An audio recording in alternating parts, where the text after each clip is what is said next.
por favor, por ahí apoyar en confirmar si nos vemos, si nos escuchamos bien o alguien tiene algún problema.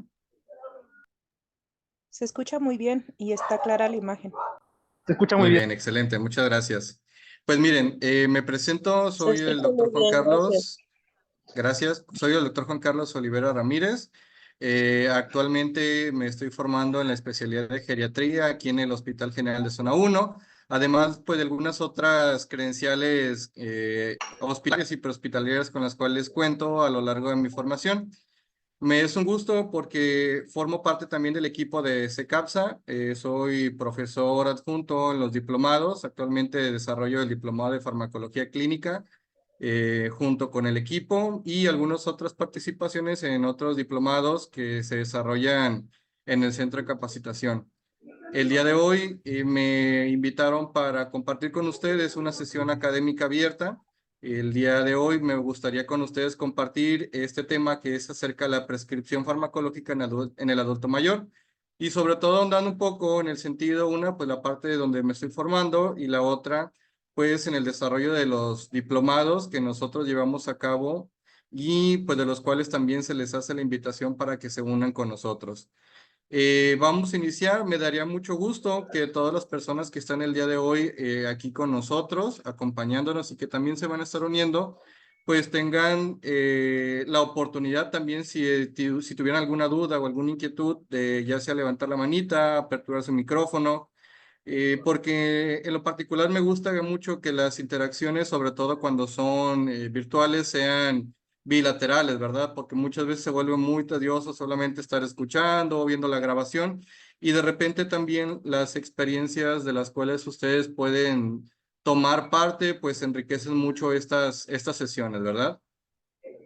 Vamos entonces a dar inicio. Les comentaba si tuvieran alguna duda, pues por ahí pudieran aperturar su micrófono o inclusive abundar un poco más en la participación. Pues bueno, algo de lo que vamos a tratar un poco en la sesión del día de hoy, que probablemente se pueda explayar un poco más allá del tiempo que tenemos por ahí establecido.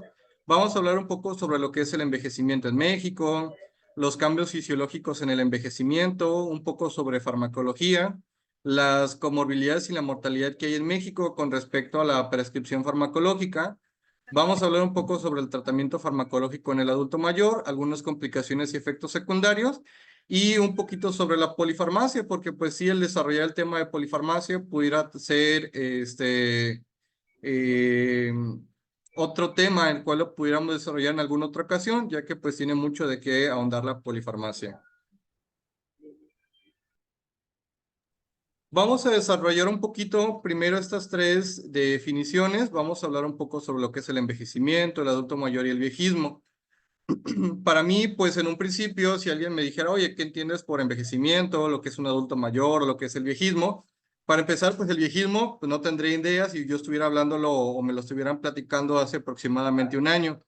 Y en el caso del adulto mayor o el envejecimiento, pues podemos entender en el caso del envejecimiento que se trata de un proceso fisiológico en el cual nadie queda exento, salvo que se le anticipe la muerte, ¿verdad? Pero va a ser un proceso en el cual se van a ver involucrados muchos factores, dentro de ellos, pues lo que viene siendo el proceso fisiológico, un proceso psicológico, un proceso inclusive comunitario, político, religioso, económico, en el cual la persona pues va a ir abundando o va a ir avanzando con respecto a la edad y pues que esta va a culminar en el momento en el que se llegue la muerte.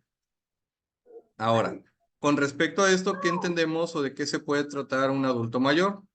¿Alguien sabe un poquito al respecto o cómo empezamos a definir el adulto mayor? ¿Alguien por ahí Es que quisiera cuando participar? la Sí, adelante, por ahí está hablando Camerino Peña.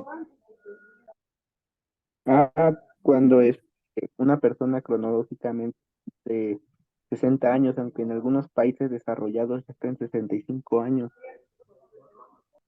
Muy bien, ¿Sí? muchas gracias, ¿verdad? Efectivamente, ¿no? La Organización Mundial de la Salud define que se va a tratar en este caso de un adulto mayor cuando esta persona pues supera por ahí la edad de los 60 años, ¿sí? Como comentabas, también en algunos países en desarrollo se habla ya de los 65 años en adelante y también en el caso pues del mismo concepto del envejecimiento, pues podemos tratar un poco algunos subgrupos, lo que vendría siendo un adulto mayor, pues dentro de lo que es joven, un adulto mayor, pues mayor, y lo que es ya la parte del centenario, ¿no? Un adulto mayor que logra superar un poco más allá la edad de los 100 años. Y en el caso del viejismo, ¿a qué les llega a la mente o qué me pudieran platicar acerca de lo que es el viejismo? ¿Qué entenderían por este concepto? Hablamos un poco como que, mira, ese paciente está viejito. ¿Serían los ¿Qué les pacientes llega a la longevos? mente? Serían los pacientes, hola doctor, buenas tardes. Los pacientes ¿Qué tal, longevos que a lo Alejandra? mejor pasan más de 80 años de edad, pudiéramos Pudiera ser considerarlos que sí. así. Ajá, muy bien, gracias. Por ahí Gracias. también Camerino nos está haciendo favor de levantar la mano. ¿Qué entendemos Eh, por un viejismo? el viejismo es cuando hay cierto estereotipo hacia el adulto mayor, lo minimizan, sí, se dice, lo minimizan, o, bueno, lo hacen menos por el simple hecho de ser un adulto mayor, o sea, lo sobreprotegemos, por ejemplo, ya no cocines, abuelita, porque ya estás viejita y te puedes, cortar, un ejemplo. Ok, muchas gracias. ¿Alguien más?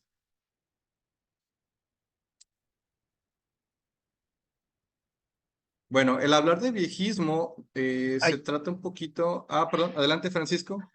Por ahí sí, otra manita bueno, levantada. perdón, sí, viejismo, bueno, menos para mí yo lo entendería como que está más relacionado con el comportamiento de la persona, por ejemplo, cuando, que a pesar de que no cumple la edad o no cumple, por ejemplo, los rasgos fisiológicos, empieza a actuar como una persona, pues más anciana, o sea, como que más débil, pero yo creo que va más de acuerdo, su carácter, su forma de ser, yo creo. Ok, muchas gracias, Francisco. Pues si se fijan, compactando un poquito estas aportaciones, el viejismo va a tratar o se va a enfocar sobre esta parte del estereotipo, comentaba un poquito Camerino, sobre cómo visualizamos nosotros al adulto mayor, ¿sí?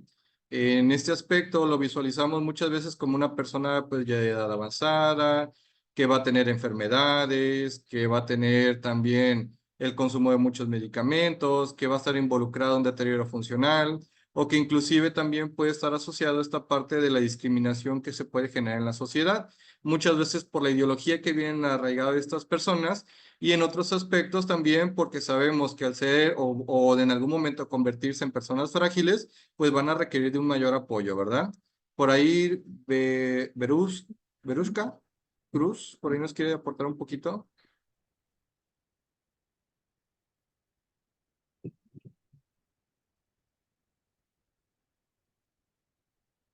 Por ahí tengo levantadita una manita.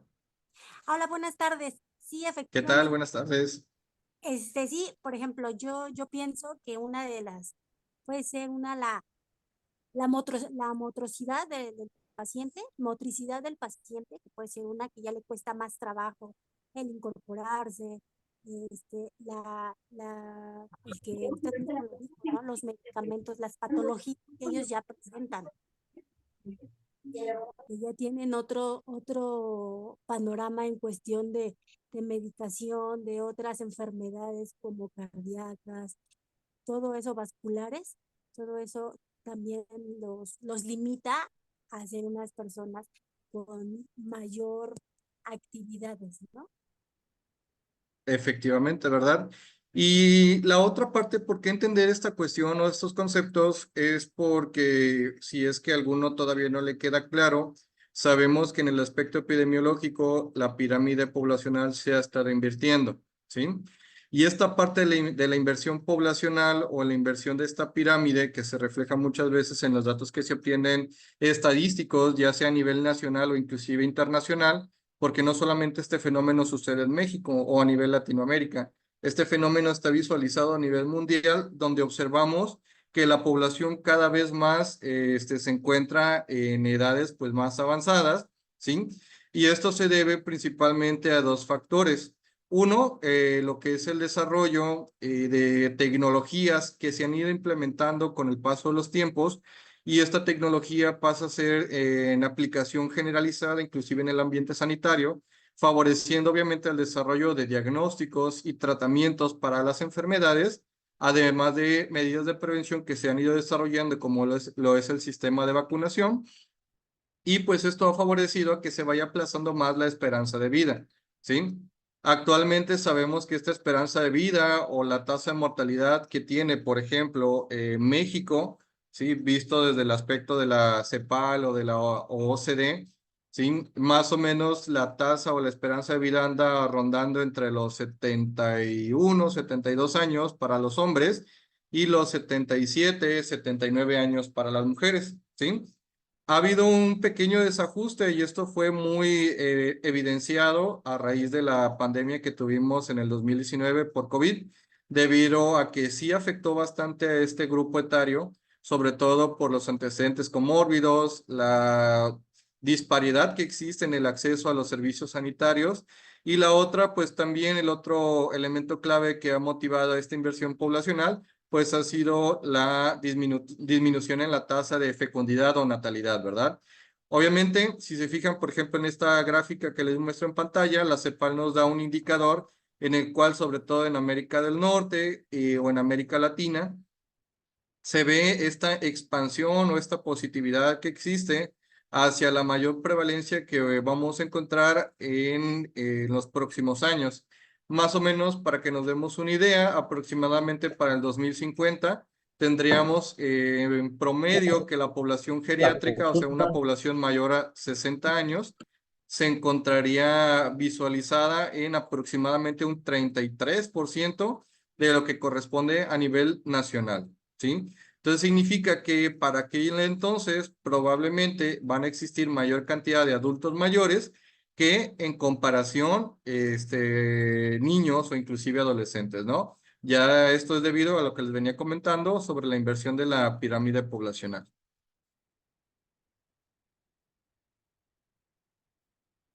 Ahora, en este aspecto, vamos a tener que entender el mismo proceso evolutivo. Sabemos que a partir de los 30, 40 años, el proceso de madurez va a llegar a su culmine o a su punto más elevado en cuanto al desarrollo y madurez del organismo. Y a partir de eso va a empezar a decrementarse la funcionalidad. Y todo eso lo vemos presente ya que a lo largo de los años, inclusive uno de los ejemplos más claros que tenemos, va a ser la disminución en la tasa de filtrado glomerular, que esto es muy evidente a partir de los 40, 50 años, como va disminuyendo desde un 1 hasta un 10% con respecto a la edad va avanzando. Sabemos que asociado a la edad, y esto es de importancia comprender, yo les platicaba de repente a los compañeros que participan en los diplomados de farmacología, el poder entender la farmacología es más allá que jugar un poco con la fisiología. Entonces, para ser expertos en farmacología necesitamos entender y comprender adecuadamente cómo se desarrolla cada proceso farmacológico. En el caso del adulto mayor, es muy evidente que va a disminuir la masa cerebral, la agudeza visual, la percepción inclusive sensitiva y motora, ¿sí? Va a haber una disminución en la capacidad respiratoria, en la función renal, inclusive va a disminuir la estatura en los pacientes, y esto sobre todo por el proceso del desgaste articular que se encuentra asociado a la edad, la osteoporosis, va a disminuir la salivación, el gasto cardíaco, ¿sí? Por mencionar algunos ejemplos con respecto a la evolución y al cambio fisiológico que puedan tener los pacientes. A nivel cardiovascular, sabemos que la importancia, por ejemplo, en el caso de la distribución del medicamento, se ve influenciado muchas veces por cómo la sangre va recorriendo el cuerpo. Pero si tenemos un cuerpo que ya está agotado, que está cansado, que está enfermo, por ejemplo, que existe una afectación a nivel cardiovascular, como puede ser una insuficiencia cardíaca, sabemos que vamos a tener este reflejo a partir de situaciones donde la precarga y la poscarga van a estar disminuidos, y por ende, pues la distribución va a ser del medicamento pues un poco más lenta, donde también los sistemas de receptores van a estar agotados, probablemente ya no tengan la misma sensibilidad como se venían presentando en una etapa joven o madura, como lo es, por ejemplo, en el caso de la enfermedad por diabetes, donde existe un sistema de resistencia a la insulina. Como eso, pues también alguna otra sensibilidad en neurohormonas, desde la parte de la adrenalina, la noradrenalina, la dopamina, algunos péptidos como lo es el péptido natriurético que nos facilita pues esta cuestión de la conservación y el hemodinamismo, ¿sí?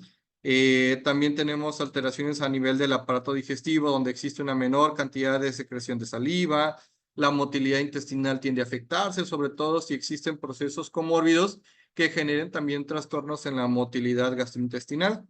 Sí, también podemos tener situaciones donde se ve afectada la línea hematopoyética, el sistema inmune, el sistema musculoesquelético, ¿sí? El sistema neurourológico también, donde vemos que sobre todo lo que es la cuestión del hígado, riñón, intestino, se encargan muchas veces de la parte del metabolismo y excreción de los fármacos. También lo que viene siendo el sistema nervioso central, en comparación con la cuestión de la percepción neuroendocrina que pueda desarrollar el paciente. Entendiendo estos aspectos de la evolución que va a tener el paciente, pues obviamente necesitamos resaltar algunos aspectos, por ejemplo, en el caso del nivel respiratorio, lo que viene siendo la frecuencia respiratoria en ocasiones se aumenta, disminuye el volumen tidal, la percepción también o la difusión alveolo capilar tiende a disminuirse, la expresión parcial de oxígeno también puede verse involucrado en la disminución, la fracción de expulsión se va a encontrar disminuida, una mayor duración en la contracción ventricular, aumento en la presión arterial sistólica y diastólica, disminución de la masa muscular, los depósitos de calcio en las arterias, en las válvulas que pueden propiciar a la aparición de enfermedades o coronopatías que puedan propiciar el desarrollo de obstrucciones del sistema circulatorio o el endurecimiento de las válvulas que pudiera propiciar también a la insuficiencia cardíaca. A nivel genitourinario, pues ya mencionábamos un poco la disminución de la tasa de filtrado glomerular. Sabemos que el riñón es de los principales órganos que se encargan de la excreción y del filtrado de la sangre y que esto nos permite, en el caso del filtrado y la excreción, pues que se eliminen a través de la orina los tóxicos o los metabolitos que el cuerpo pues ya no necesita mantener. A nivel gastrointestinal, la alteración a nivel del pH, la motilidad, el aplanamiento de las vellosidades intestinales. A nivel musculoesquelético, la disminución del tamaño y número de células musculares, cambios en la estructura, en la disminución de la masa ósea y pérdida del calcio, la calcificación del cartílago. A nivel nervioso, la pérdida de masa encefálica, que esto puede condicionar a trastornos cognitivos también, disminución de los neurotransmisores o la percepción de los mismos. A nivel de piel y tejido conectivo, la disminución de la elasticidad, adelgazamiento epidérmico, fibrosis, la desinhibición del ciclo celular con posibles apariciones de lesiones cancerígenas, ¿sí? Y los órganos de los sentidos que pudieran propiciar, en el caso de la alteración de percepción, disminución o pérdida de la agudeza visual, disminución o pérdida de la percepción auditiva, olfatoria, gustativa, y pues a nivel sensitivo inclusive.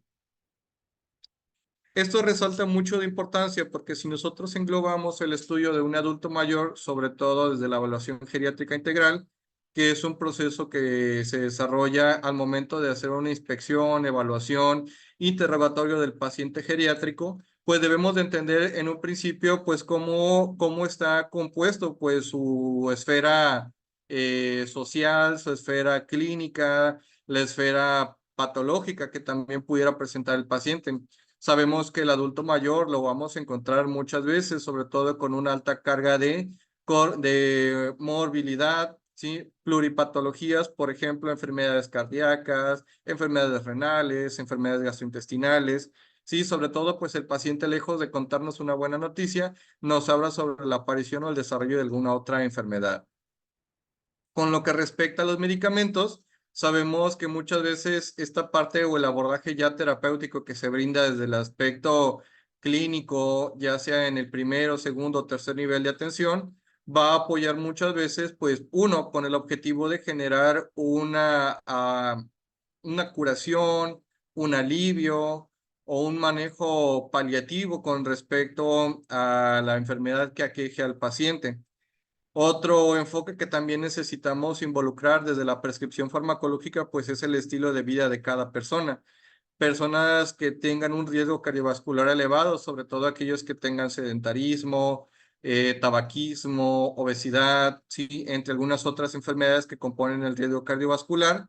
y el aspecto de la funcionalidad del paciente. Por ahí nos comentaban un poquito que debemos abordar en este aspecto al adulto mayor, sobre todo dependiendo la funcionalidad que tenga, porque entre más el paciente se vuelva o permanezca, más bien no se vuelva, permanezca autónomo, estamos hablando de que se trata de un paciente que puede desarrollar la mayor cantidad de actividades, tanto básicas como instrumentales, que desarrollan las personas a lo largo de su vida. Desde el aspecto de cómo puede el paciente salir de cama, cómo el paciente puede inclusive desarrollar la parte básica, que es el consumo de alimentos, el poderse asear, el poderse transportar, inclusive ya en la parte instrumental, poder inclusive el paciente seleccionar los medicamentos que va a consumir y tener la condición o la percepción de consumirlos en el horario establecido, la dosis establecida, ¿sí? Y la otra, la educación en salud que brindemos, tanto a nivel de qué tan bien está educado el sistema de salud para ir abordando el desarrollo de la geriatría, ¿verdad? Sobre todo en el aspecto tanto nacional como internacional, la educación que tenga el paciente con respecto a su proceso fisiológico, que es ya la vida del adulto mayor. También el cómo le dedicamos ese espacio para que el paciente pueda entender sus enfermedades, los medicamentos que va a estar tomando, en qué momento se los va a tomar, si se siente mal, a dónde acudir, etcétera. Y sobre todo, pues las redes de apoyo con los que pueda contar el paciente, y que estas redes de apoyo sean funcionales, sean unas redes efectivas, no burneadas, en los cuales nos puedan ser de más ayuda dentro del equipo multidisciplinario que pueda abordar al adulto mayor, ya que ellos son prácticamente en conjunto con el médico que esté a cargo, ¿sí? Quienes se hacen responsables de la atención muchas veces del adulto mayor cuando éste deja de ser funcional, cuando este paciente tiende a generar una mayor dependencia de sus actividades y de inclusive pues de su vida diaria.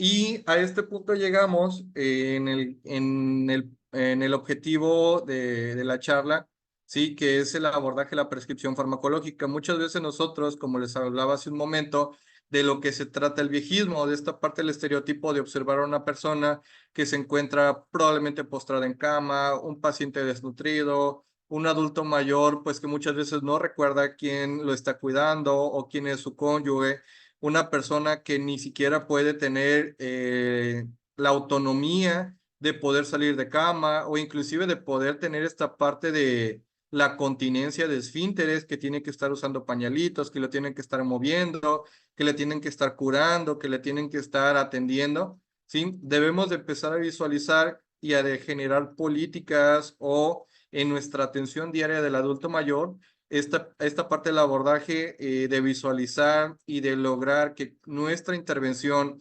en el desarrollo y la aplicación de las mismas políticas sanitarias logren lo que se trata de un envejecimiento exitoso o un envejecimiento saludable.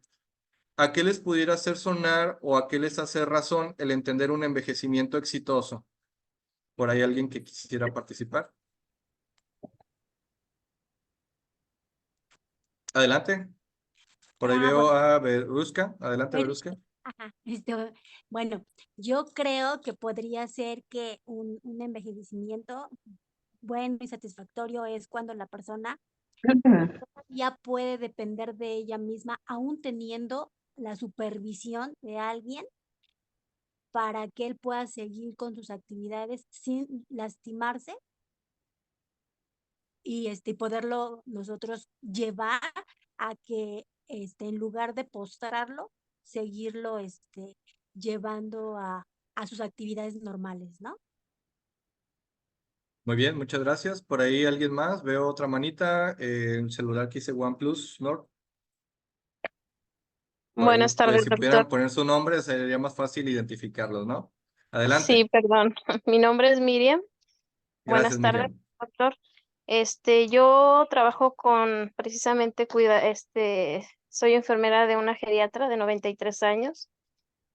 Pues para mí un envejecimiento exitoso sería eh, una, un adulto mayor, perdón, pues que fuera autónomo, como usted lo acaba de decir, que sea, o sea, que pueda él valerse por sí mismo, pero también el brindarle una buena calidad de vida, ¿no? En parte por ejemplo, yo hablando de mí como enfermera de mi paciente, pues es ella ya usa pañal, es brindarle una buena calidad de vida y pues cuidados paliativos para, para que ella se sienta útil, pues. Muy bien, Esa muchas sería gracias. mi versión, por nada. Gracias. Sí, veo otra manita levantada por ahí, mi amigo Paul. Un saludo. Un saludo, doctor, y un gusto volverlo a ver por este medio. Mire, yo creo que la imagen es muy clara, ¿no? La que está compartiendo ahorita, y yo creo que ese es el objetivo al final que queremos llegar al finalizar la plática, que es precisamente ver estas dos entidades donde vemos a un adulto mayor que se está valiendo por sí mismo, que está de pie, que está haciendo alguna actividad productiva, y vemos del lado derecho de la imagen a una paciente que está postrada por diferentes motivos, podríamos manejar varios, ¿no? Y yo creo que al final lo que buscamos en un adulto mayor saludable y que tenga una adecuada vejez es precisamente eso, que mantenga la mayor parte de la funcionalidad. Esto incluye obviamente que conserve su independencia para poder decidir, para poder tomar acciones sobre sí mismo y que esto también le permita ser feliz, porque eso también es otro punto aparte, ¿no? Esto incluye también que, por ejemplo, si tiene sus medicamentos, que pueda él decidir, yo puedo tomarme mis medicamentos, a lo mejor necesito supervisión, pero yo me puedo valer por mí mismo, ¿no? Entonces, ahí estamos hablando de que la independencia de este adulto mayor es la que va a favorecer a que realmente tenga una calidad de vida, ¿no? Y yo pienso que al final a eso es a lo que vamos a terminar de llegar, ¿no? Y incluyendo, obviamente, la farmacología. Muy bien, muchas gracias, Paul. Por ahí, me tocó ver una última manita levantada. Si alguien, Este, tardes. adelante. Sí. Yo también me dedico al cuidado de adultos mayores. Concuerdo mucho con la chica anterior que decía, creo que es ayudarlos a envejecer dignamente. Muchas veces el envejecimiento exitoso quisiéramos que fuera debido a que ellos todavía pueden ser autosuficientes. Pero en el caso de que muchas veces no llega a ser y tenemos que acompañarlos en este proceso, creo que es hacerlo de la forma que incluso estando postrados en una cama, ellos puedan tener lo más que se pueda esa, esa noción del tiempo, del espacio, de los recuerdos, de la hora, de poderlos llevar a ese término lo más humanamente posible, con esa delicadeza para poderlos hacer un día a día satisfactorio. Creo que también eso es parte de un envejecimiento saludable, aún estén postrados en una cama. Muy bien, muchas gracias. Pues efectivamente, ¿no? El abordar esta cuestión del envejecimiento, la verdad es que las políticas o inclusive las instituciones que trabajan con los adultos mayores, lo que nos quieren hacer visualizar o la intención que queremos que se replique es que empecemos a ver esta parte del envejecimiento porque todos en algún momento vamos a llegar a esa etapa y lo que queremos o lo que esperamos, ¿verdad? Es que necesitamos construir este envejecimiento exitoso.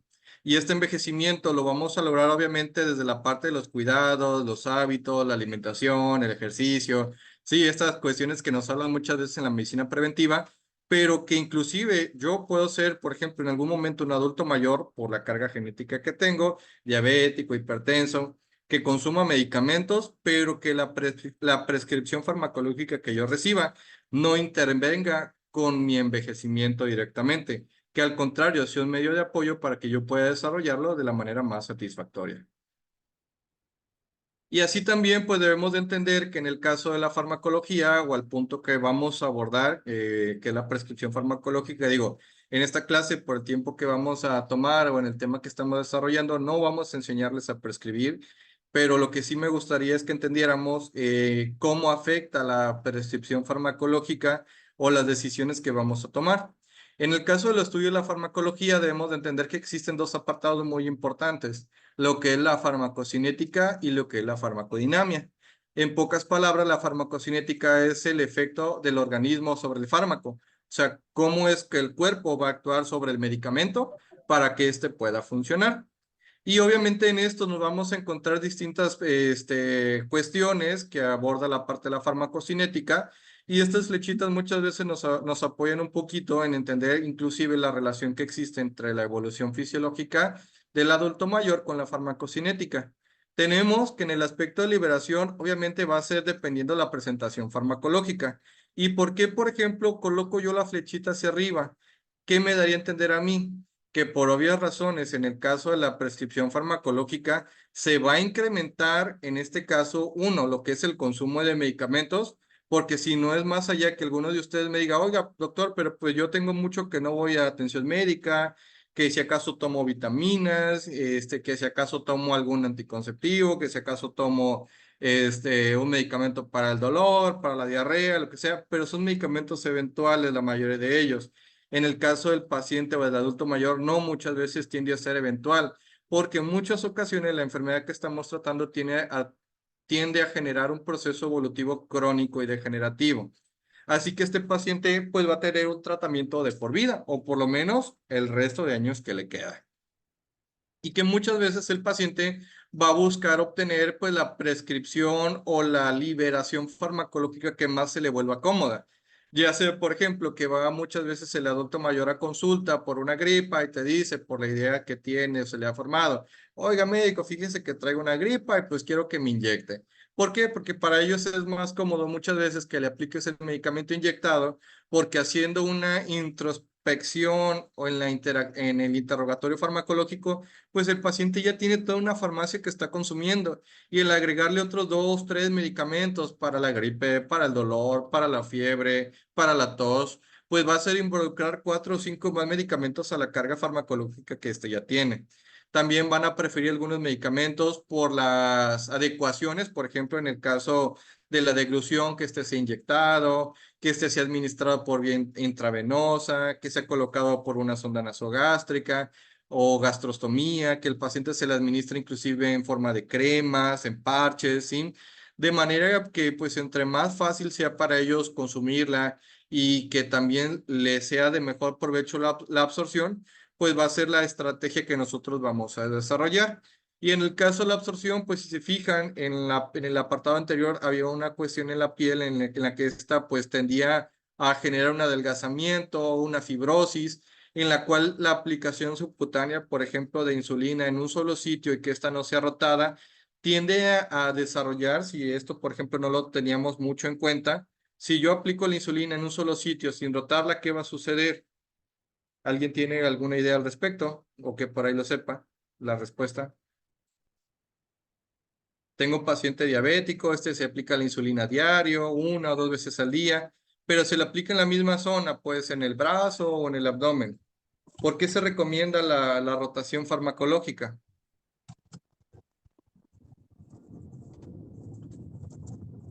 ¿Alguien sabe por ahí? ¿Puedo hablar, profesor? Adelante, adelante. Mire, se supone que se invita a rotar. ¿Por qué? Porque llega un momento, se supone que hay ciertos medicamentos que se absorben más en donde hay tejido adiposo, pero en pacientes diabéticos tienden a perder mucho músculo.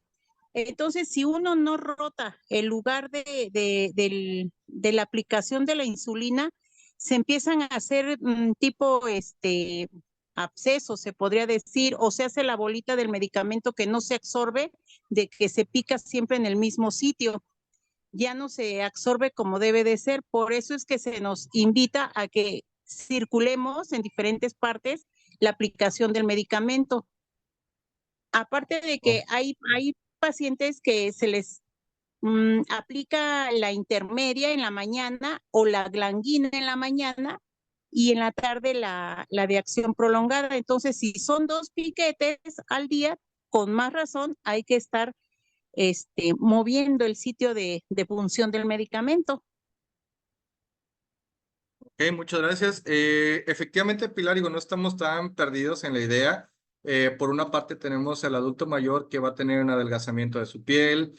También tenemos al adulto mayor que va a tener una disminución en la masa y en la grasa corporal, que recuerden que en este caso buscamos que este mecanismo de acción se absorba en tejido subcutáneo, que se encuentra altamente vascularizado y que pues también va a tener una distribución o una liberación un poquito más prolongada.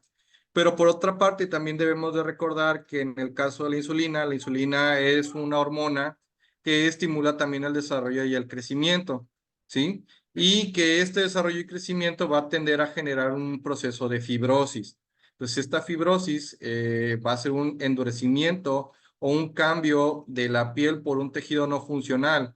Entonces, vamos a tener una disminución en el proceso de absorción del mismo medicamento. En el caso de la distribución, también va a estar influenciada muchas veces por situaciones. Hablábamos de que también funciona, por ejemplo, la circulación, ¿no? Si tenemos adecuada cantidad de sangre, si tenemos adecuada cantidad también de funcionalidad en el corazón. Recuerden que pues, al final el corazón es quien bombea la sangre. Si no tenemos una adecuada eyección, una fracción de eyección, fisiológica adecuada, ¿sí? O aunque se mantuviera, pues en pacientes con insuficiencia cardíaca, va a retrasar un poco más la distribución de los medicamentos. También tenemos que en la parte de la distribución, los medicamentos tienen a adherirse a proteínas que permiten el transporte en el sistema circulatorio. Entonces, si yo me encuentro con un paciente, un adulto mayor que genera o que tiene un proceso de desnutrición, ¿sí? Proteica, muchas veces esta puede estar relacionada, una, por la cuestión de la absorción de los alimentos que contengan esta carga de proteínas que nos faciliten el metabolismo. La segunda, la conversión.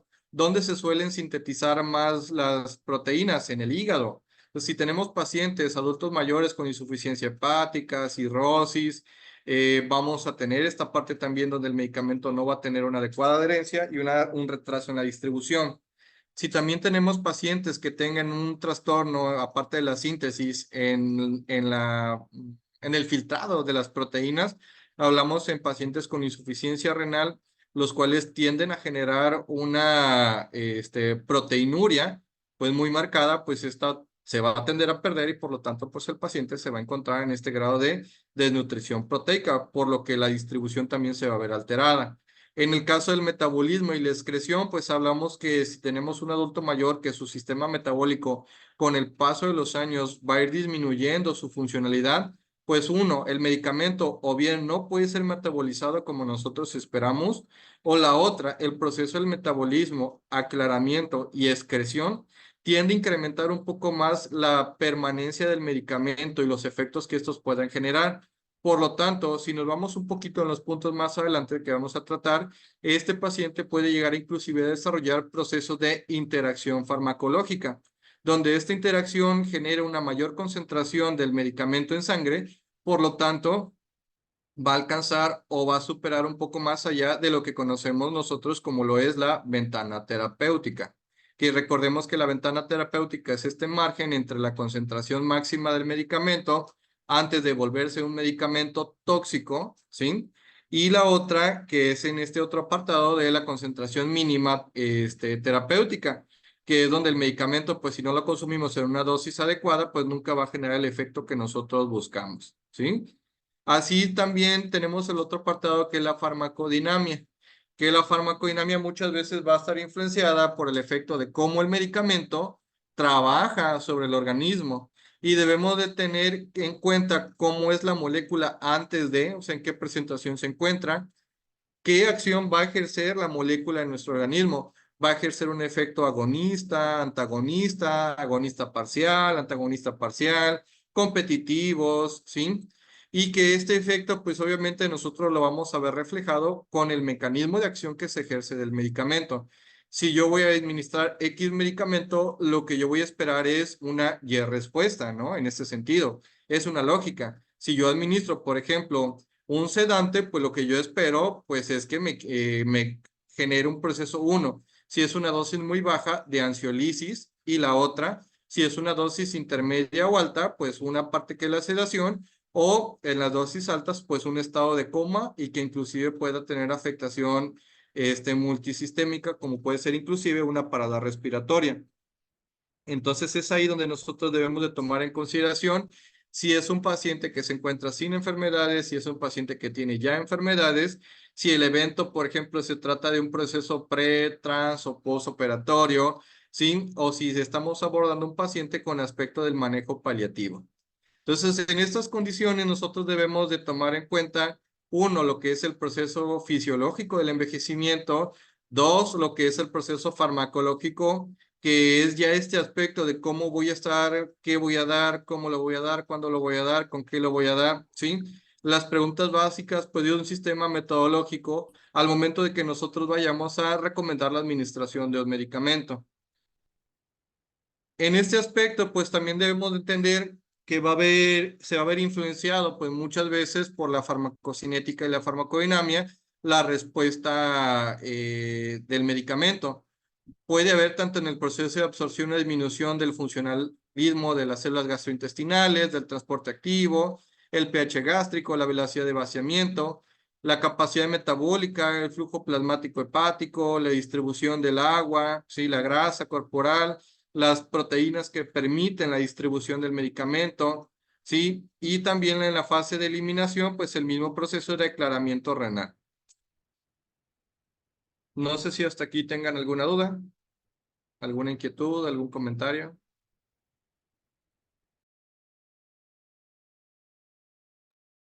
No, ¿No? ninguno. Bueno. Muchas gracias. Ahora, ¿por qué es importante también entender al paciente, al adulto mayor?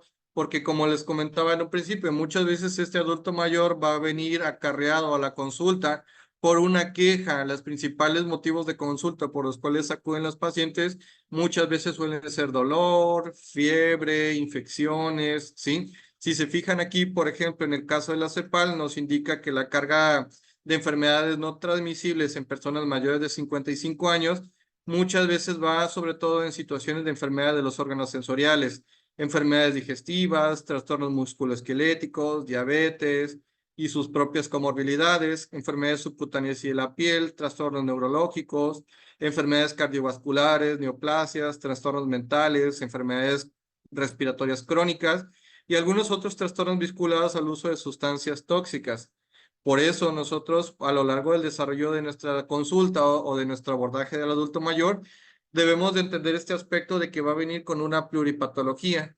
Asimismo, pues debemos de entender que en el caso de la mortalidad, ya vimos en el anterior la carga de morbilidad, en esta tabla vemos la mortalidad. Si se fijan o hacemos un acercamiento en la edad geriátrica, pues prácticamente estamos abordando que las principales causas de defunción en los adultos mayores van ligados por lo menos hasta el 2020, un poquito ahí lo que era la cuestión del COVID-19, ¿sí? Que vino a sobreponerse, sobre todo por la alta defunción que tuvo esta enfermedad, a las enfermedades no transmisibles. Pero por otra parte tenemos que las enfermedades transmisibles que generan la mayor carga de mortalidad suelen ser ya en comparación con hace 50 años que se trataban de situaciones infecciosas, como infecciones respiratorias, infecciones gastrointestinales. Actualmente la mayor carga hacia enfermedades que degeneran o detonan la defunción en los adultos mayores tiende a ser originada por trastornos metabólicos. Hablamos principalmente de enfermedades del corazón, coronopatías, infartos, embolias, ¿sí?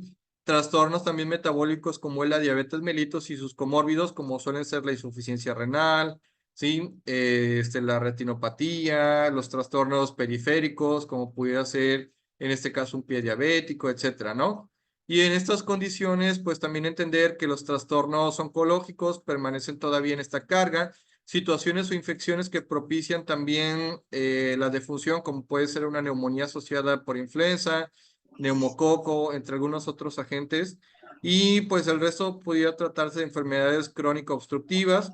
Obviamente, el entender también la carga de mortalidad es pensar en el adulto mayor, sobre todo en las cuestiones de cómo se va a ver visualizado el abordaje del adulto mayor en un ambiente extra hospitalario y en un ambiente hospitalario, porque muchas veces llega el adulto mayor a la consulta, a la hospitalización, con una pluripatología, muchas veces ya muy descompensado, por la ideación de que al momento de hospitalizarse probablemente se trate de su última hospitalización, que va a tardar mucho tiempo hospitalizado, que se va a decaer, que se va a deprimir, o que si nosotros nos vamos, por ejemplo, a la estadística en la defunción, muchas veces la mayor carga de función que tenemos está relacionada entre lo que es la defunción a nivel domiciliaria, que hablamos ya en esta parte del abordaje de la muerte, ¿verdad? En el adulto mayor, y lo que es la defunción, pues a nivel hospitalario, que hablamos ya de un abordaje en pluripatología,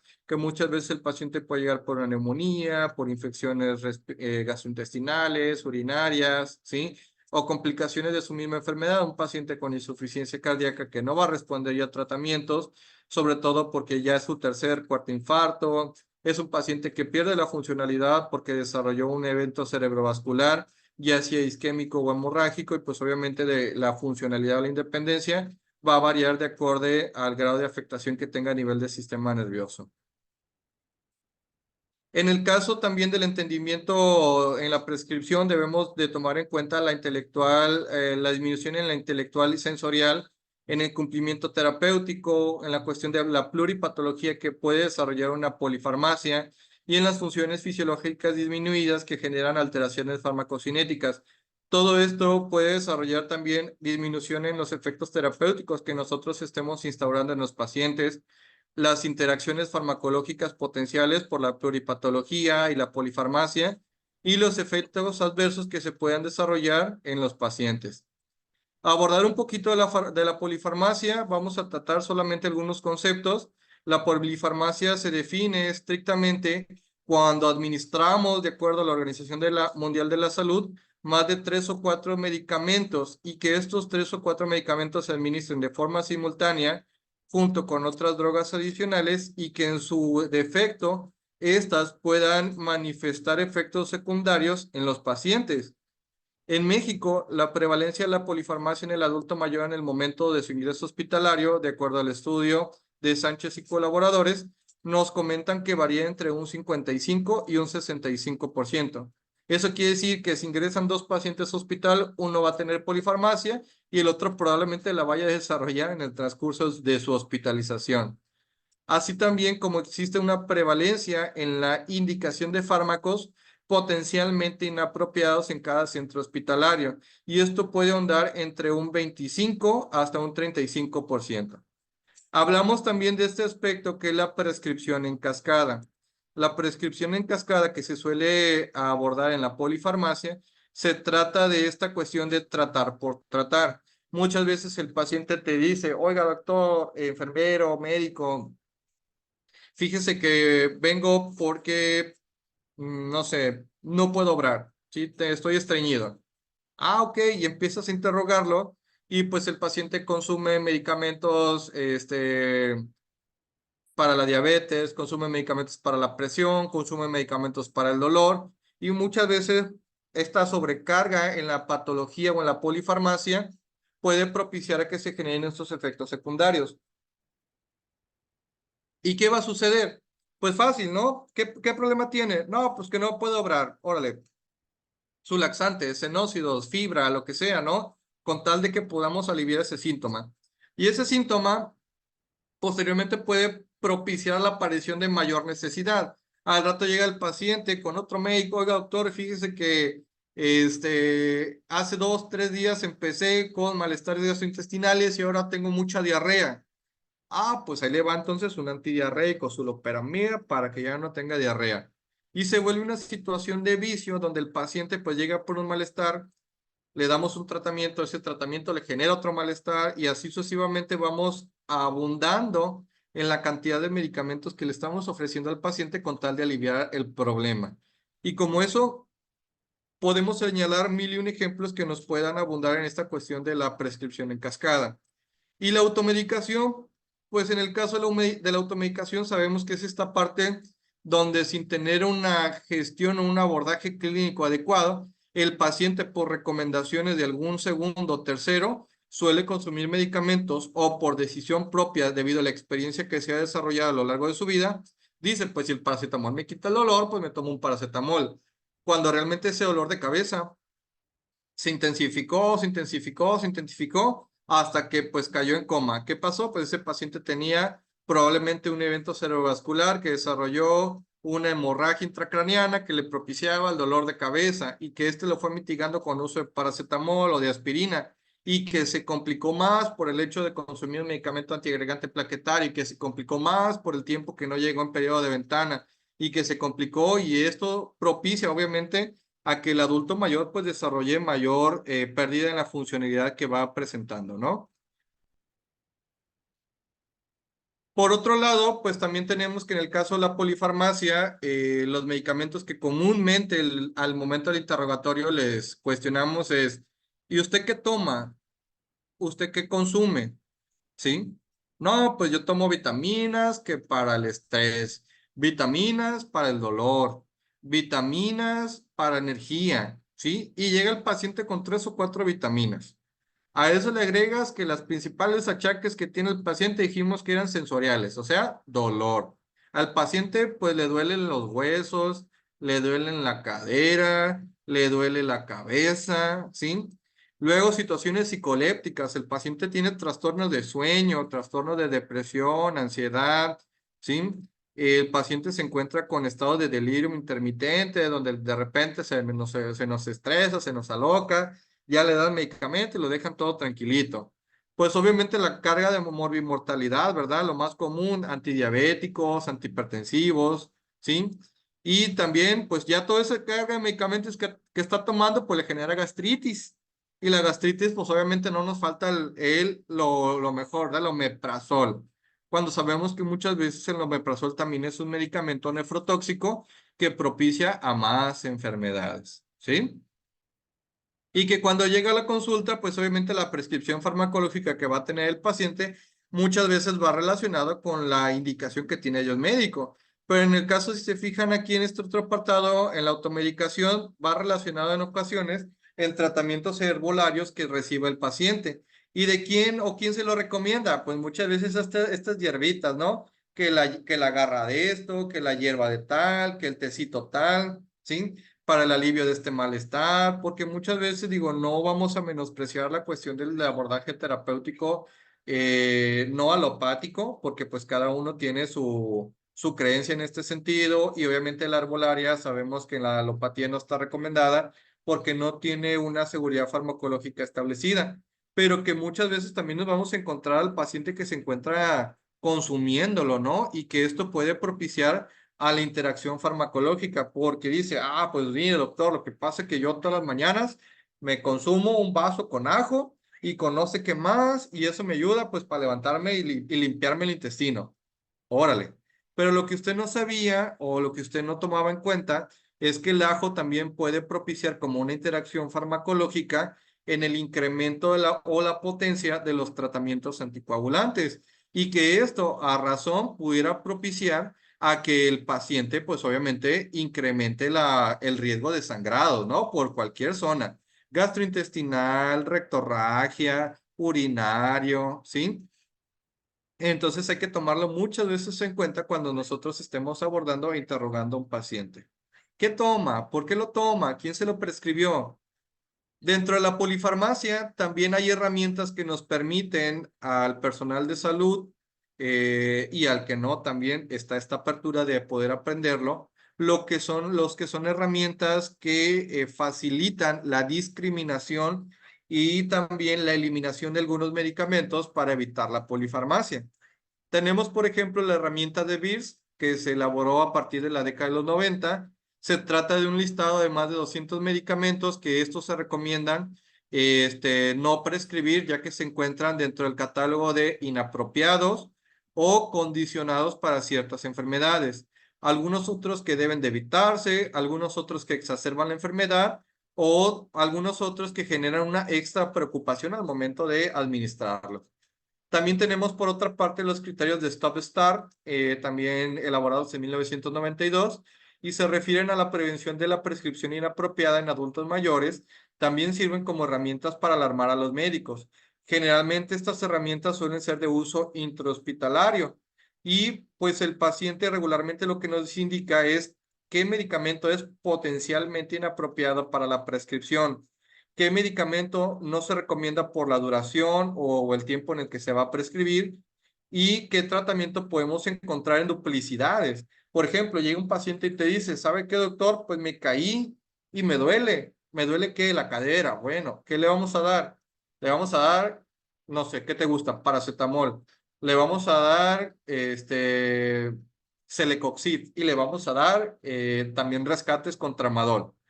Ok, pero el paciente se lo está tomando de diario. Eso quiere decir que vamos a tener una duplicidad en el manejo del dolor y que aquí necesitamos entonces prescindir de qué tratamiento me puede generar, porque los tres son efectivos para el manejo del dolor, pero dependiendo obviamente de la eficacia al momento de nosotros valorarlo, señor, ¿y el paracetamol le calma el dolor? No, pues que no me lo calma, ¿para qué lo tomamos?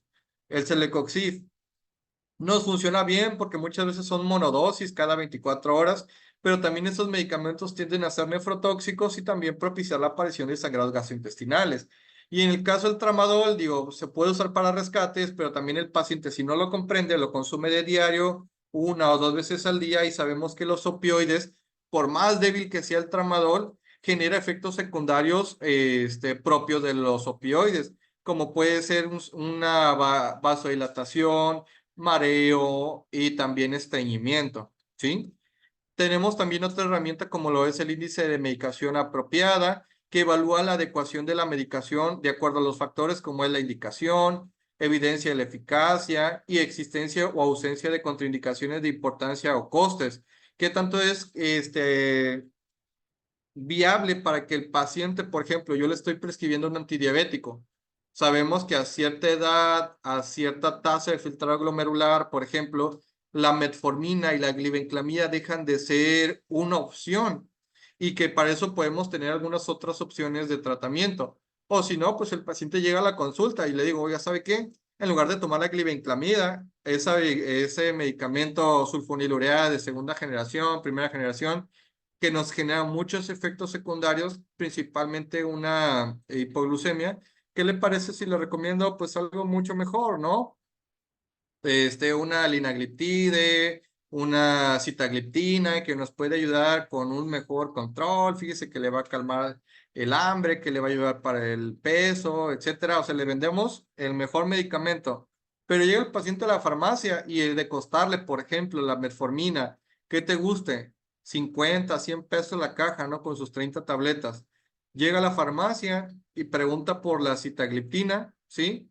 Y que, oh, no manches, te cuesta que 1,000 pesos, 1,500 pesos. Obviamente, si el paciente no tiene ese soporte socioeconómico efectivo, pues no va a poder adquirir el tratamiento. Por lo tanto, el paciente no va a consumir su medicación. Por lo tanto, pues vamos a ver un descontrol a largo plazo con el paciente. O si no va a decir, este mes que me pagan la pensión, si lo compro, el próximo mes ya no. Este mes mi hijo me manda dinero, el próximo mes ya no. O sea, aquí hay que ver esta cuestión también, hablar con el paciente si puede adquirirlo o si cuenta también con una derechohabiencia social que le permita la adquisición del tratamiento.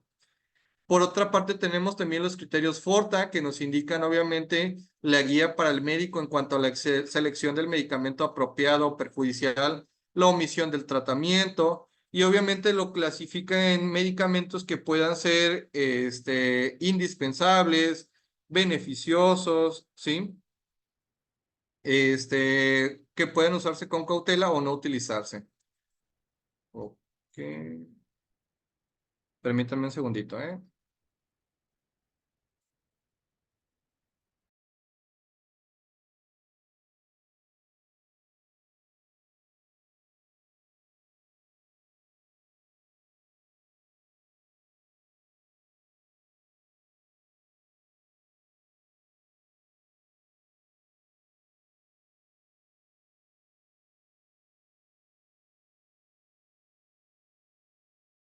hablábamos un poquito en esta cuestión de la polifarmacia, ¿sí? Desde un aspecto, pues, multidisciplinario, donde pudiera inclusive el tratamiento, lejos de favorecer al paciente con el objetivo terapéutico que buscamos, pues, propiciar una disminución en la funcionalidad que tengan los pacientes. Pudiera propiciar, por ejemplo, la dismovilidad, el abatimiento funcional, la depresión, la malnutrición, las caídas. Por ejemplo, tenemos medicamentos que pueden propiciar caídas, como lo son los medicamentos que podemos utilizar para la ansiedad, ¿no? Les da al paciente o para dormir, inclusive, los mantiene un poquito desorientados y eso pudiera propiciar caídas. Tenemos medicamentos, por ejemplo, antihipertensivos que pudieran generar una alteración hidroelectrolítica, disminución de la frecuencia cardíaca, de la presión que propicie, pues que el paciente se maree y también se caiga. Tenemos también tratamientos farmacológicos que pudieran propiciar a una situación de malnutrición, entre algunos otros que engloban, pues obviamente, esta cascada de síndromes geriátricos. En el caso de la adherencia al tratamiento, pues es algo que también nos debe de preocupar. Digo, estamos abordando al paciente y le damos X cantidad de tratamiento para ese paciente diabético, hipertenso, ¿sí? Y cada vez va llegando y ¿sabe qué, doctor? Pues le checas el azúcar, le checas la presión y sigue alta. Y sigue alta en cada consulta y sigue alta en cada consulta y nada más no se controla. Y ya cuando le preguntas, oiga, y pues usted está tomando su medicina y te dice la viejita, ¿no? ¿Sabe qué, doctor? La verdad es que la insulina, no creo en la insulina, ni me la aplico. Entonces tú nada más estás recetando insulina. O le estás recetando medicamento para el dolor y le dices, ¿sabes qué, doctor? Por la neta me estoy tomando hierbitas y las hierbitas en sí me quitan el dolor y pues ahí le estás recetando medicamentos, ¿no? Entonces, lo que sí necesitamos nosotros apegarnos es en este seguimiento, en esta retroalimentación que tenemos con los pacientes en cuanto al aspecto terapéutico, al consumo de medicamentos. Si este va en aumento, saber también, pues, por qué está tomando de más, ¿no? Llega el paciente y te dice, ¿sabe qué, doctor? Pues la verdad es que mi tratamiento se me acabó antes y estoy viniendo antes a la consulta. Pues, ¿qué sucedió? Está en descontrol, le aqueja más, el malestar está más intenso, ¿sí? O simplemente no nos estamos apegando al régimen. Acuérdese, don Pedrito, que yo le bajé el medicamento, ya no se está tomando una tableta, se está tomando media. Y pues el señor tomándose la tableta completa de glibenclamida y pues esto le genera también esta cuestión de la hipoglucemia, ¿no? Para eso también tenemos algunas otras herramientas, como es el test de Morisky-Green-Levin, el cual nos puede indicar con 4 preguntas simples. Le preguntas, oiga, ¿ha dejado de tomar alguna vez un medicamento para tratar la enfermedad? Toma los medicamentos a las horas indicadas. Cuando se encuentra bien, usted se deja de tomar la medicina porque muchas veces sucede, ¿no? O sea, que doctor, la verdad es que ni siquiera me tomé el medicamento de la presión porque ni siento nada, ni me duele nada, ¿sí? O si alguna vez se sintió mal, lo dejó también de tomar. También sucede eso que pues dice, no, ¿sabe qué, doctor? Pues la verdad es que estaba tomando este medicamento y no me cayó. Y llega el paciente como a los 2, 3 meses de que le prescribiste el tratamiento, ¿no? O que le están dando esa medicina. Pero la verdad, sí necesitamos en esta cuestión del abordaje terapéutico, pues darle el seguimiento. Y se fijan del lado derecho en el cuadrito azul, les estoy indicando qué es lo que realmente esperemos que no suceda. Por ejemplo, si el paciente te dice que no, en la toma de medicamentos te dice que sí, cuando se encuentra bien te dice que no, y cuando se siente mal te dice que no, es lo ideal que el paciente debe de responderte. Si alguna te dice que es lo contrario, pues hay que indagar en el interrogatorio con los pacientes y saber también por qué se está dejando de tomar el medicamento o qué es lo que está sugiriendo, ¿no? Esto, en la cuestión de la polifarmacia, les platicaba un poquito, pudiera propiciar la aparición de 2 escenarios. Uno es la interacción farmacológica, ¿sí? Hablamos de interacción farmacológica cuando existe una competición o un efecto entre lo que es 1, 2, 3, 4 medicamentos, o que inclusive la interacción farmacológica puede estar influenciada por el medicamento, fármaco herbolaria, fármaco alimento, ¿sí? O fármaco enfermedades.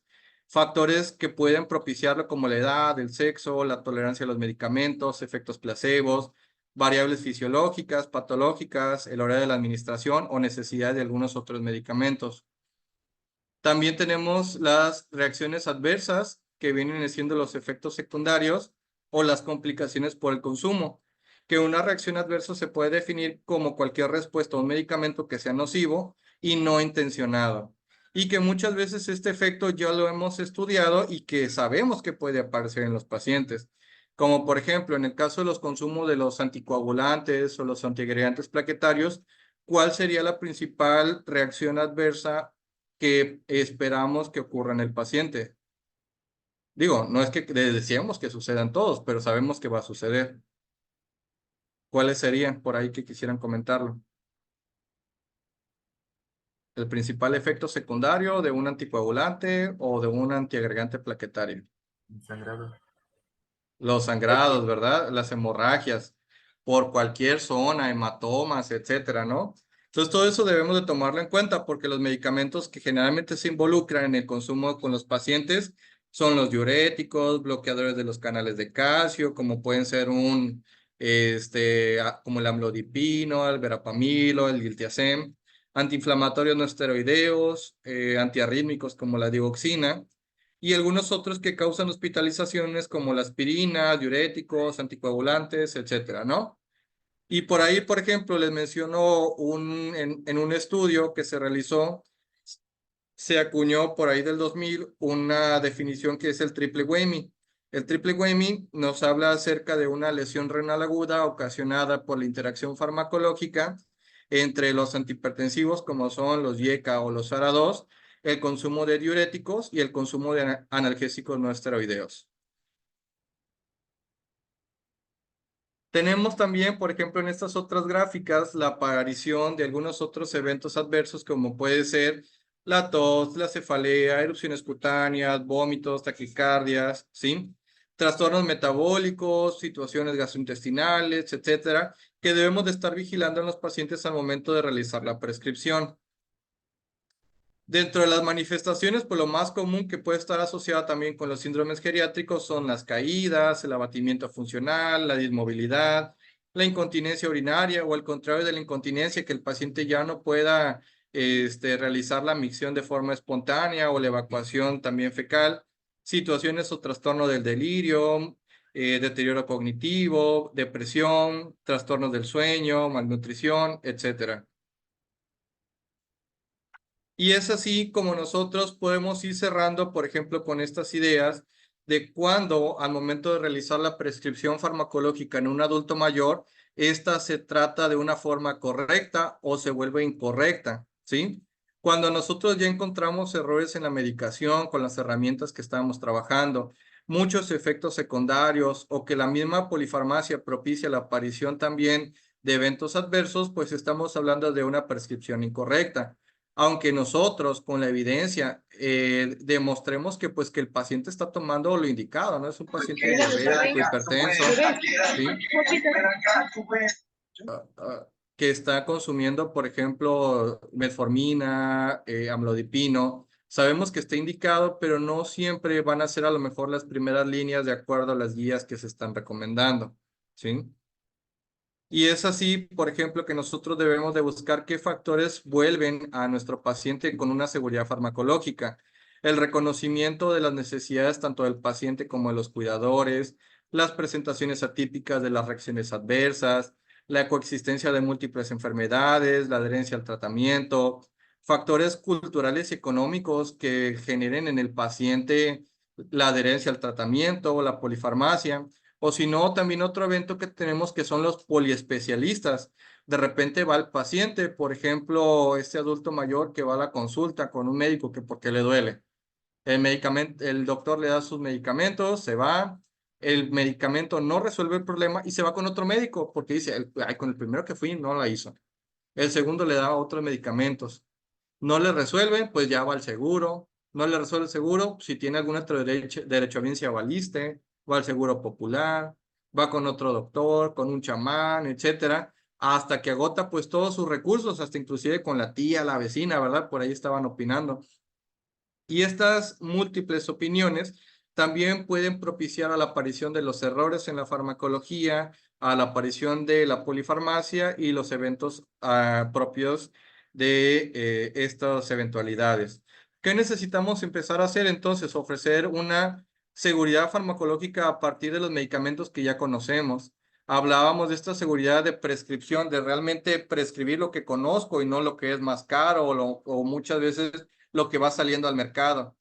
Determinar la posología recomendada. Por ahí se comenta que debemos, por ejemplo, iniciar en los adultos mayores con las dosis más bajas para estar observando eventos secundarios. El control farmacológico que puede ser objetivo o subjetivo.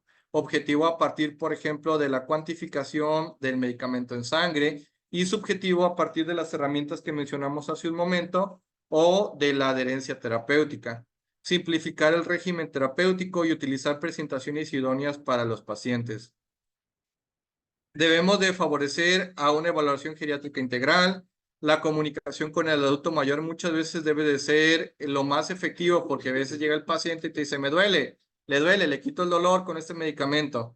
Y es más allá, es también interactuar más con el paciente, con el cuidador, porque muchas veces también el adulto mayor va a llegar con un abatimiento funcional o va a ser un paciente con un deterioro cognitivo y no nos va a poder aportar mucha información de su queja.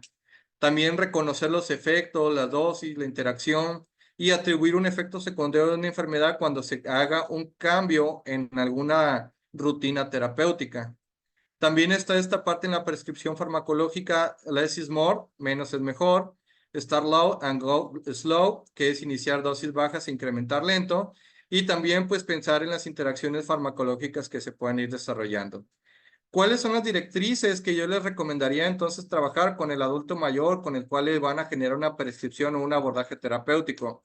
Debemos de tener una bitácora farmacológica. Muchas veces nos ayuda esto a tener un mayor control en el tratamiento.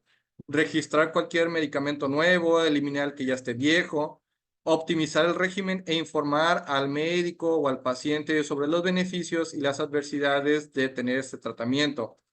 También, como lo mencionó en algún momento algún viejito inteligente por ahí de hace muchos años, ¿verdad? Primum non nocere, primero no hacer daño, en esta cuestión de la bioética, que nuestro tratamiento sea enfocado en beneficio del paciente. Iniciar el tratamiento cuando sea necesario, evitar agentes inadecuados en el tratamiento, mejores presentaciones, preguntar por medicamentos de venta libre, herbolares o patentes en los cuales el paciente pueda llegar a adquirirlos. Mantener una adecuada adherencia al tratamiento, monitorizar los eventos adversos, aconsejar sobre el desecho de medicamentos caducos o que ya no esté utilizando el paciente, individualizar el tratamiento y pues comenzar lo más lento y con las dosis bajas que se puedan y también las alertas con recetas electrónicas, porque muchas veces llega el paciente con un médico, el médico le prescribe porque me pasó muchas veces, sobre todo con el adulto mayor que tenía problemas para dormir, que llegaba por su clonazepam. Y de ahí se va y brinca con otro médico para obtener la receta, y de ahí se va y brinca con otro médico para obtener la receta. Entonces sí debemos de tomar en cuenta sobre todo esta cuestión de la prescripción farmacológica. Por último, vamos a cerrar pues esta aportación con este pequeño caso clínico y me gustaría que si tuviéramos la oportunidad por ahí pudieran comentarnos qué piensan al respecto.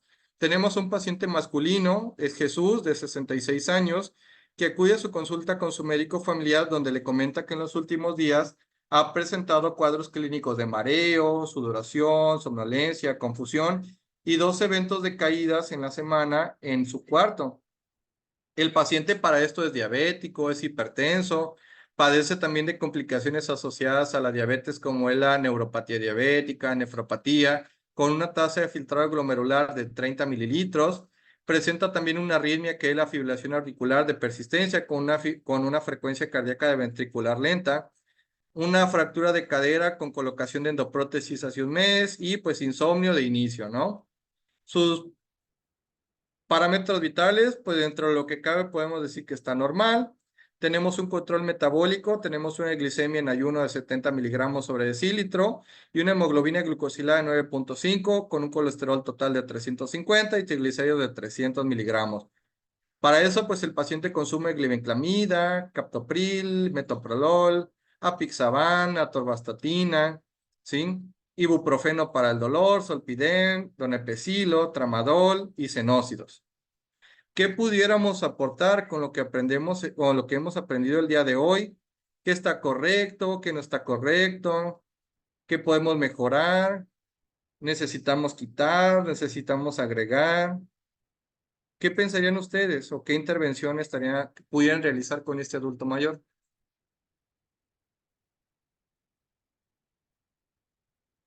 A ver, por ahí los escucho. ¿Alguien que quisiera compartir?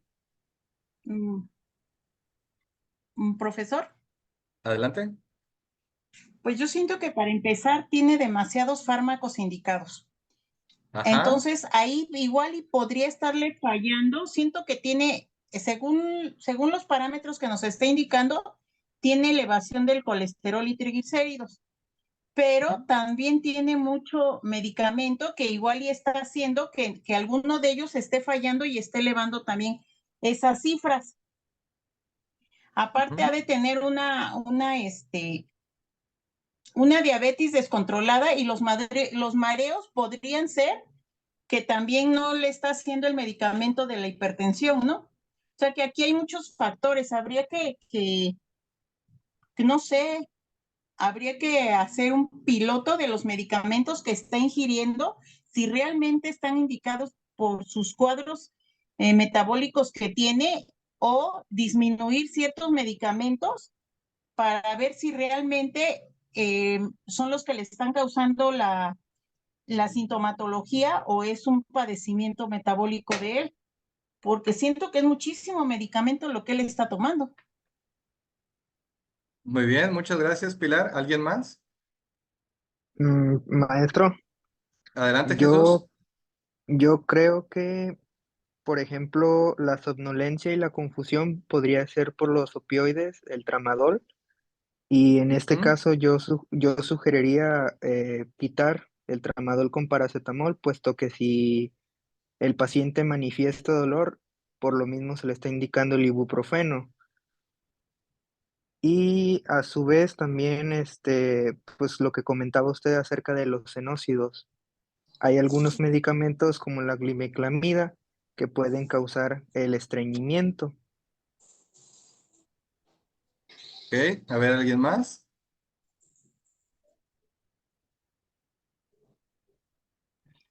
Yo, maestro. Adelante.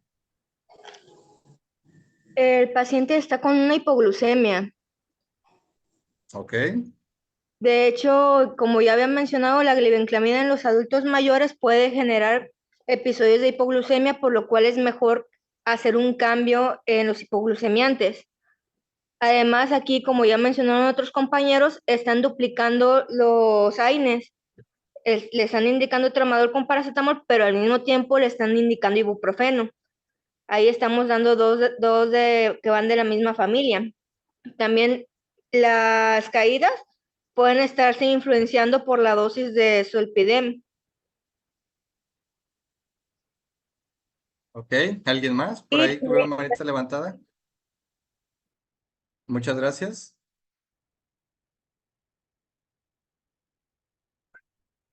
¿Alguien más? ¿Alguien más? A ver, la doctora Paulina, ¿alguien más? Sí, adelante. Bueno, podría también ser que el paciente, lo que he visto, tuvo 2 caídas en la semana, pero también tuvo una fractura de cadera con colocación de endoprótesis. También podría ser por dolor, ya que el paciente es diabético y sufre de sensibilidad por neuropatía. ¿Podría ser? Muy bien, ¿alguien más? ¿Qué más vemos? ¿Qué más vemos?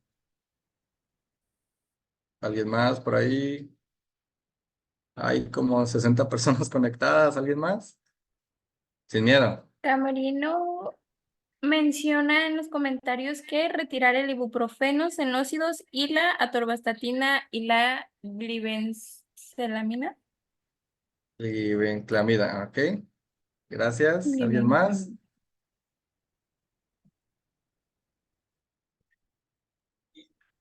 Hola, buenas noches. Sería más que nada Adelante, buenas noches. vigilar las posibles consecuencias o efectos secundarios de cada medicamento. Por como comenta el resto de los compañeros, podría ser, por ejemplo, el mareo, la somnolencia y la confusión, como efecto secundario de la carga de medicamento que tiene. No vas a tirar eso. Lo vas a Ok, tirar. Suelta. En este caso habla de lo,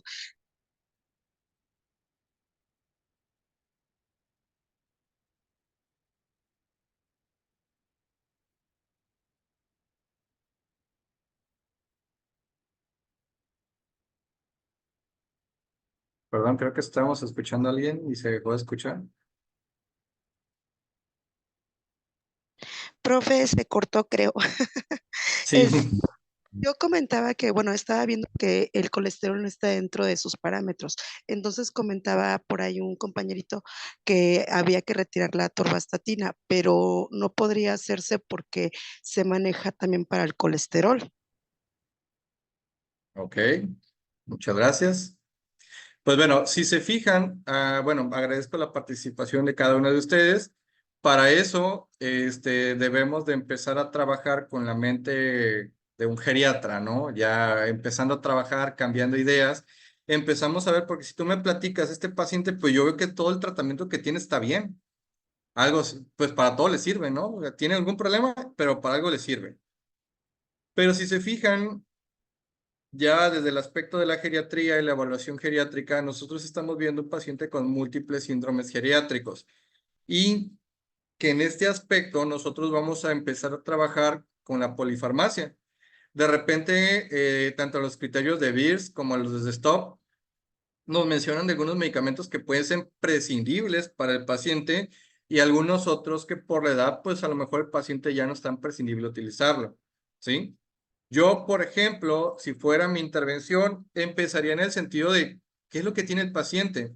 El paciente viene por mareos, sudoraciones, somnolencia, confusión. Nos habla de que puede estar asociado a efectos secundarios del tramadol o asociado también a sintomatología de hipoglucemia, que el paciente probablemente por el consumo de glibenclamida esté generando, propiciando muchas hipoglucemias en el transcurso del día.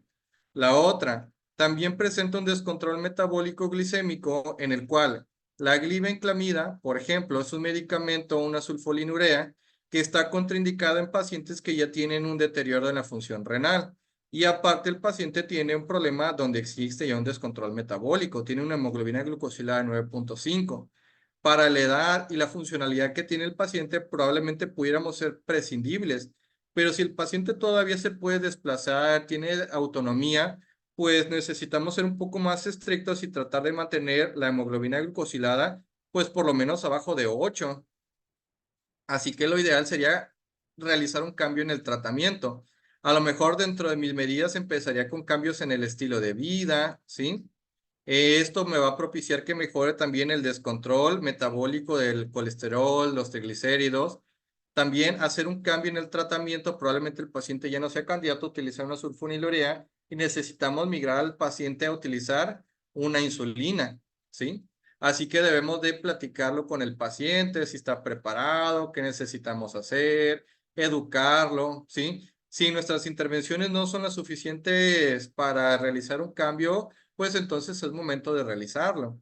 La otra, por ejemplo, existen interacciones farmacológicas como ustedes comentaban, tenemos una duplicidad con el uso del ibuprofeno y el tramadol, pero yo también veo que el ibuprofeno, al ser un AINE, también va a generar una interacción farmacológica con el anticoagulante.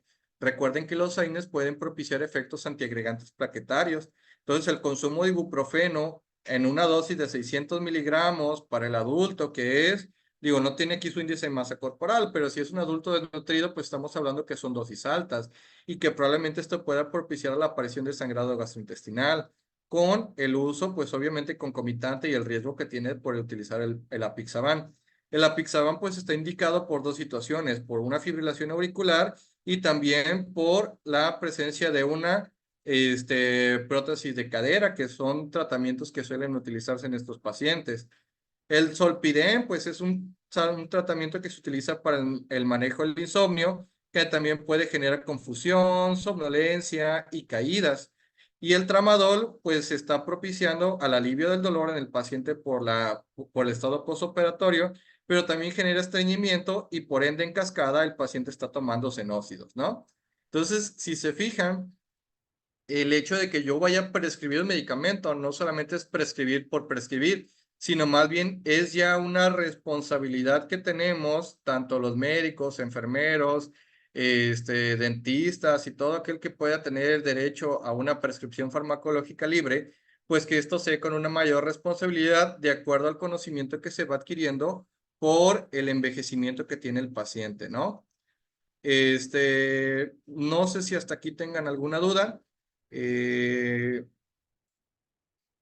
Hasta aquí pues prácticamente termina la intervención que yo tengo el día de hoy con ustedes. Si alguno tuviera algún comentario que aportar, pues es momento que puedan abrir sus micrófonos, alguna idea, algún trauma, alguna ansiedad que tengan con la prescripción farmacológica en los adultos mayores. Digo, no soy experto, pero tampoco sería alguien quien no pudiera a lo mejor por ahí brindarles un apoyo en cuanto al seguimiento de la prescripción farmacológica, ¿no?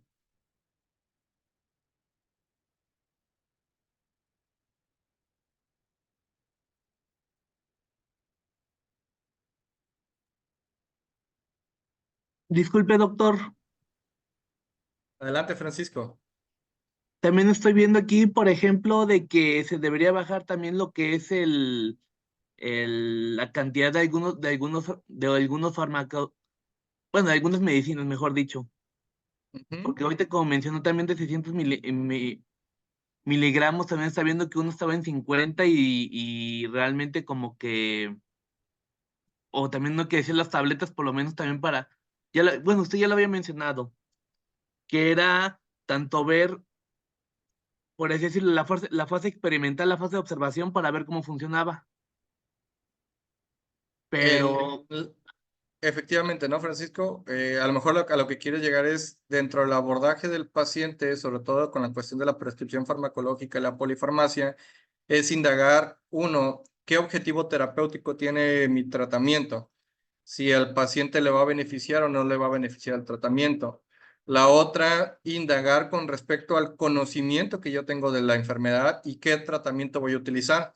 Para eso, pues enfocarme en 2 o 3 medicamentos que yo pueda ser lo suficientemente hábil y dominante en el uso de estos, ¿sí? Y la otra, pues obviamente que el tratamiento que yo voy a prescribir vaya cumpliendo mi objetivo y este objetivo yo lo voy a estar evaluando conforme al paciente lo vayamos revisando. Si al señor o a la señora, al paciente le funciona, no le funciona, le genera efectos secundarios, reacciones adversas, si alcanzamos los controles establecidos en el manejo de la enfermedad, ya sea una enfermedad inmunitaria, una enfermedad metabólica, etcétera, ¿no? Y pues como dice William Osler, el buen médico trata la enfermedad, el gran médico trata al paciente que tiene la enfermedad. Y en este caso nuestros pacientes, que son los pacientes en edad geriátrica, el adulto mayor, es un paciente que va a tender a generar un estado de vulnerabilidad, pero que siempre y cuando nuestras intervenciones sean positivas, desde un principio que estamos jóvenes, probablemente lleguemos a esta parte del envejecimiento saludable o del envejecimiento exitoso sin tener una carga de comorbilidades o farmacológica que deterioren nuestra funcionalidad. No sé si alguien más quisiera aportar algo. no, sí, justamente eso de lo de llegar a la parte de lo que es el envejecimiento, sobre todo en la parte de cosas que podemos controlar y cosas que no podemos controlar, o cosas que se puedan observar tan fácilmente por el hecho de lo que son tanto enfermedades o el mismo fármaco que está provocando la enfermedad. Efectivamente, ¿verdad?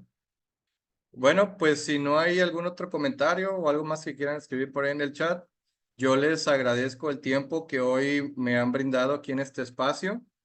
Esperemos que por ahí nos podamos encontrar en las siguientes sesiones por ahí académicas que se aperture por parte del centro de capacitación, o en su defecto, pues también si quisieran pertenecer a los diplomados que ofrece el centro de capacitación y más pues donde yo estoy trabajando, ¿verdad? En el diplomado de farmacología, por ahí nos estaremos viendo próximamente, ¿verdad? Perdón, dice, disculpe, doctor, el escitalopram es menos potente que el haloperidol. Depende de...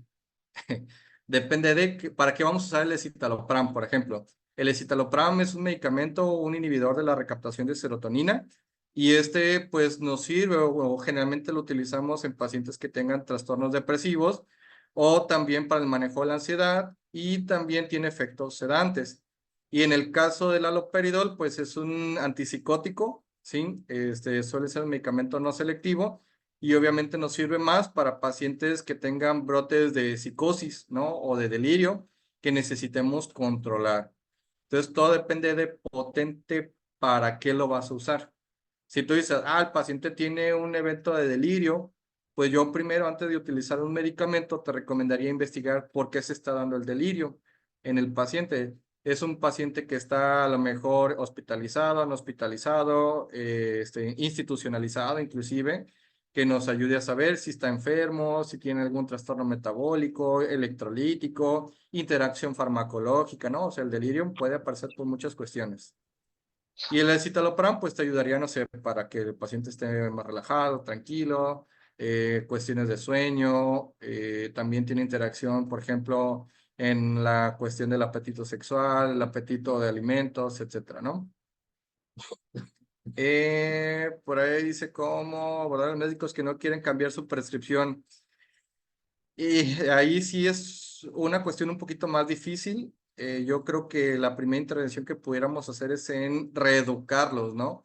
En reeducar al médico. Generalmente para eso se ofrecen los procesos de certificación, o es el objetivo que busca la certificación a los consejos, que el médico se esté actualizando. Y la otra, pues sí, fomentar en el estudio de la enfermedad y del tratamiento, en actualizarnos, etcétera, ¿no? ¿Cómo hago para facilitar la constancia? Eso es aquí con el equipo de SECAPSA y pues con el pago correspondiente a la constancia. Gracias por la charla. Hice una pregunta. Al prescribir más de 2 AINES, por ejemplo, ketorolaco sublingual con ibuprofeno, pues generaríamos una interacción o se sobrepondría el efecto. Y todo depende también cómo lo estemos, cuál sea el objetivo, ¿no? Si yo estoy utilizando un doble tratamiento, por ejemplo, paracetamol y ibuprofeno, para el manejo del dolor o el manejo de la temperatura, ¿no? En el caso de un paciente con fiebre. Pero en el caso de ketorolaco y ibuprofeno se sobrepone el efecto farmacológico de los AINES en la cascada inflamatoria y realmente se duplica el efecto, no tiene ningún mayor beneficio. Entonces sí hay que cuidar esta parte de la interacción y cuánto tiempo lo vamos a usar. Si son monodosis, pues realmente no tiene ningún problema. Pero si son dosis ya que tienden a la cronicidad, más de 7 días, pues pudiéramos incrementar el riesgo de sangrado gastrointestinal o de lesión renal aguda, ¿no? No sé si por ahí lo cubrimos esa duda. Juana María, en el chat también, o si quiere abrir su micro. Sí. Doctor, buenas tardes. Tenía ¿Qué tal? una Buenas. duda. Ajá. Por ejemplo, en las vitaminas, ¿es recomendable en los pacientes geriátricos? He visto, por ejemplo, que prescriben diclofenaco complejo B y aparte les dan diclofenaco nuevamente de 100 miligramos y aparte se les da otro tipo de vitaminas que pues tienen complejo B, calcio, omega 3, pero son distintas y que muchas tienen lo mismo. ¿Es conveniente o qué hay sobre eso? Porque siempre como que he visto que repiten los mismos AINES. Pues mira, en el caso del manejo de los suplementos nutricionales, hay que recordar que ese es su nombre, es un suplemento nutricional, que muchas veces va a ser los principales medicamentos que estén consumiendo los adultos mayores. Hablemos de complejo B, ácido fólico, hierro. Y esto por una parte no está mal, porque recordemos que en el caso del adulto mayor va a tener una disminución en el sistema gastrointestinal y sobre todo en la absorción de los medicamentos. Entonces, en este caso, debemos de tomar en consideración que el uso de estimulantes o suplementos nos van a apoyar para que el paciente reciba adecuadamente los elementos nutricionales que requiere el cuerpo para funcionar, por una parte. Pero el resto, en el caso de las combinaciones, por ejemplo, de diclofenaco con complejo B, yo diferiría un poco, digo, si les gusta mucho, hay que recordar que el complejo B es un proenzimático y que eso hace que nos dé un poquito más de energía, entre comillas, ¿verdad? pero que el uso de los AINES también puede propiciar a los efectos propios del consumo de estos medicamentos, y más si son en dosis o intervalos muy cortos. Entonces, yo lo recomendaría, no realmente, a lo mejor por eso del caso del manejo del dolor, las lumbalgias y todas esas cuestiones, recuerden que son solamente tratamientos placebos o paliativos. Realmente el complejo B no va a aliviar una lumbalgia, tampoco va a restaurar un nervio. Sí es cierto que hay estudios que comentan que el complejo B favorece a la cuestión del desgaste neuronal, etcétera, ¿no? Pero no es como que vaya a resolver el problema. Entonces sí hay que tratar de trabajar en cómo vamos a ver esta parte de la recomendación y prescripción de los tratamientos, sobre todo aquellos que vayan suplementados y combinados con más. Y más, por ejemplo, en el caso de los medicamentos que tienen esteroides, aquellos que calman el dolor de la artritis y todo eso que muchas veces los adultos mayores consumen, el ajo rey, todo lo que tenga así determinación rey, ya está demostrado por la COFEPRIS que están suplementados con esteroides, y que el uso de los esteroides puede propiciar efectos secundarios como una diabetes farmacológica, inmunosupresión, osteoporosis, ¿sí? Y mayores cantidades, ¿no? Entonces sí hay que tener cuidado y pues sí investigar los medicamentos que estemos recomendando o que vayan a consumir nuestros adultos mayores. ¿Algo más que por ahí quisieran compartir? No sé si se aclaré la duda por ahí.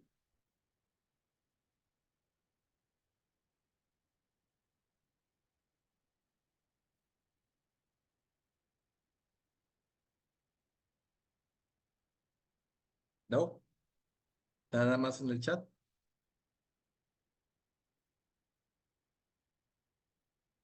Bueno, si no hay más, como les comentaba, yo les agradezco que el día de hoy hayan estado con nosotros y pues les deseo que pasen una bonita noche y bonito fin de semana. Igualmente, doctor, muchas gracias. Muchas gracias, doctor, igualmente. Saludos.